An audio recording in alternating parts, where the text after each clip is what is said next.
ગુજરાત 18 લાઈવમાં આપનું સ્વાગત છે।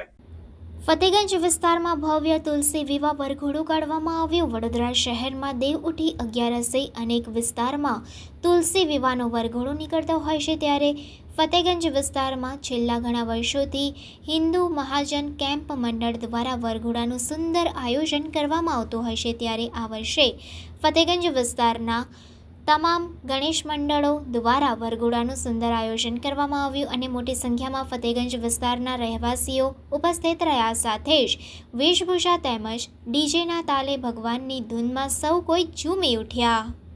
છેલ્લા 50 વર્ષથી ફતેગંજ વિસ્તારમાં હિન્દુ મહાજન મંડળ તરફથી અને તમામ ગણપતિના જે મંડળો છે, તમામ ફતેગંજના રહેવાસીઓએ એક આજે દેવપોળીના 11 નિમિત્તે આજે સરસ વરઘોડાનું આયોજન કર્યું છે અને એમાં તમામ મોટી સંખ્યામાં જોડાયા છે અને પ્રભુ બધાનું સુખ શાંતિ સમૃદ્ધિ અને પોતાનું સ્વાસ્થ્ય સુધરે અને નવું વર્ષ બધાનું સરસ રીતે ઉજવાય એવી પ્રભુ શ્રી રણછોડજીને હું પ્રાર્થના કરું છું। તમામ ફતેગંજના રહેવાસીઓ તમામ આજે જોડાયા છે એ બદલ હું સૌનો આભાર વ્યક્ત કરું છું। આજે દેવ ઉઠી 11 છે, જેનો વરઘોડાનું આયોજન કરેલું છે ફતેગંજ હિન્દુ કેમ્પ કરતું હતું વર્ષોથી। આ વર્ષે ફતેગંજના દરેક ગણપતિ મંડળો 15 થી 20 મંડળો સાથે દરેક ગ્રુપ ભેગા થઈ અને સરસ પ્રસંગનું આયોજન કરેલું છે અને અમારા ફતેગંજમાં જ્યાં વરઘોડો નીકળ્યો છે એનું ખૂબ સરસ આયોજન છે અને દરેક મંડળો અને આજુબાજુના ફતેગંજના વિસ્તારના પબ્લિક પણ બધી જોડાય છે અને સારી રીતે અમે લોકો આ પ્રસંગને પાર પાડીએ છીએ।